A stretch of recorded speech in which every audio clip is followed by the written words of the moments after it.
Another season in the books. Namco here with Fantasy Smack Talk. Dustin over there. And with the season ended, we're going to talk about some of the biggest disappointments or the biggest busts. And this was a very easy list to make. It was. Unfortunately. We had a hard time trimming it down, actually. Before we get into it, though, maybe you didn't like where you ended in the standings. Maybe you should get a little refresher. Check out our app, Fantasy Football University. It's basically kind of an interactive book. You can get it on your phone. You can get it on your iPad. And just helps you out. Just goes take you from the very beginning all the way through the season. Lots of tips in there. Click on the card, link in the description. Check it out. It's a lot of fun. It's great. If there's like a chapter you want to go to, just click that. You read about it. You figure out how to trade or do this or do that. It's perfect. So let's take a look at those busts. Again, it wasn't hard to pick. It wasn't. But I'm going to start with one that some people took number one overall, and that's Eddie Lacy. You know, the thing about Lacy, too, last 2 years ago, he had a slow start, and then he was gangbusters, to use the word, towards the end of the year. So it made it even a little tougher for him because based on the slow start, people were like, oh, he's going to pick it up. He never really picked it up. I mean, he averaged only like 50 yards a game, 5 touchdowns. Ugh, just an ugly year for Eddie Lacy. Let's talk about another running back, LeGarrette Blount. I mean, shame on you if you draft him anyway. I mean, you look at his numbers, they weren't awful. But for where he was getting drafted, you were drafting him as a guy that had a lot of potential. You're paying high dollar amount for him. And he just didn't really come through. Only averaged about 58 yards per game.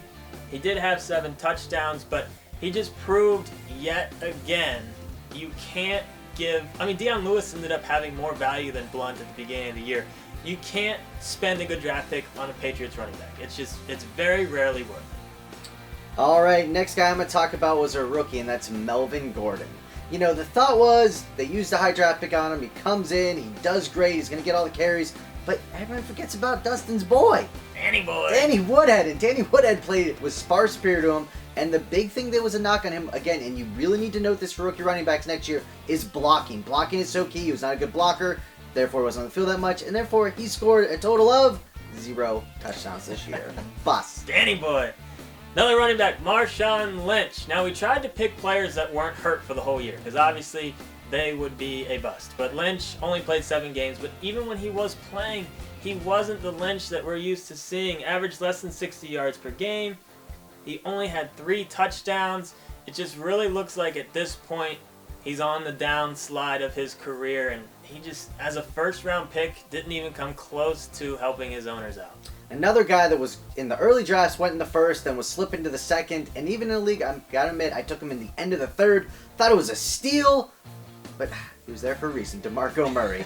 He just did not fit at all the Eagles' offense, and probably part of the reason why Chip Kelly's gone now. I mean, he's a downhill runner. They were trying to run on the edges. That didn't work. Matthews actually looked better than him in that kind of format. And Murray, 3.6 yards a touch. And the biggest reason he's a bust also is you held on to him hoping that it would get good because he'd have a glimmer, a 2-touchdown game here. You'd start him next week, 0 points.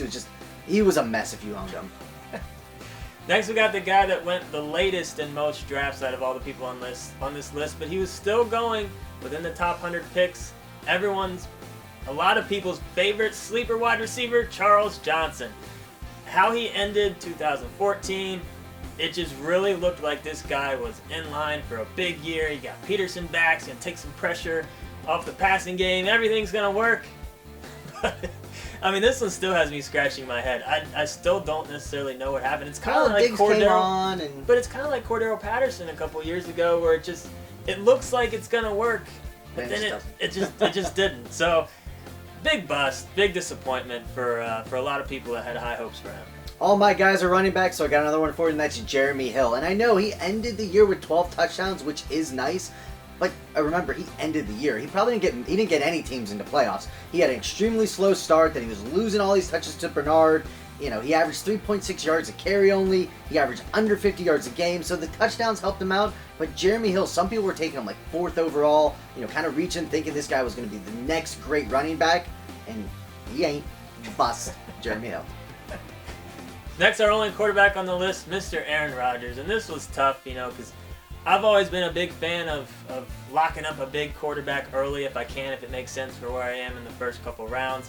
But he let me down. I mean, this is the first year where Aaron Rodgers has played all 16 games and threw for less than 4,000 yards. I mean, his rushing yards were there, his touchdown totals were solid, but he only threw for 3,800 yards. It was just... He missed Jordy. He definitely missed Jordy. I mean, they had more issues than just Jordy being gone. We thought Adams was going to be better. He could have made this list. Everyone loved him as a We sleeper. could have definitely had 4 Packers on this list, but we kept it to 3. We got one more coming. All right, my last guy I'm going to talk about is C.J. Anderson. And, you know, Anderson was a guy that you thought, oh, that Broncos offense, it's going to be high-powered. He played so great last year. But obviously everyone saw what happened with Peyton. You know, the line just got terrible. And Anderson just wasn't good all year. Got cut mid-year by a bunch of teams, and rightfully so. Big bust, C.J. Anderson. And our last bust that we're going to talk about is Mr. Randall Cobb, our 3rd Packer on this list. It's just really hard to believe, but It's crazy. You got to have him on here. Like I said, we could have had 4 on this list, but Cobb, once Nelson went down, I mean, he was moving up into early 2nd round. People were excited about him. One they were thinking. I mean, for good reason. Only had 6 touchdowns. It's not what you're hoping for out of that spot in the draft. Real quick, too, though, we wanted to give a shout-out to our friends over at Fantasy. This thing is awesome! Fantasy Jocks. If your league doesn't have a trophy or a championship belt, you really should. I mean, it gives... I'm in 5 leagues. The 2 leagues that have the trophies, I care about the most because I want the trophy. Who doesn't want this, though? And one of them we do have a belt. And it's heavy. It's legit. It has spots. Some of them have spots where you can get them there you go. engraved. It's pretty cool. So get on the Fantasy Jocks. So what's up, Fantasy Jocks? Get in our forums if you want to talk a little off-season football. Namco right here, Dustin right here. Plenty more off-season Post videos any busts to that you come. think we missed in the comments. There's a ton of them. We know. We can't talk about everybody. Oh, you forgot about him. You forgot about him. We didn't forget about him. It's just... They didn't make These were the ones that hurt us maybe a little bit more. They didn't make the cut.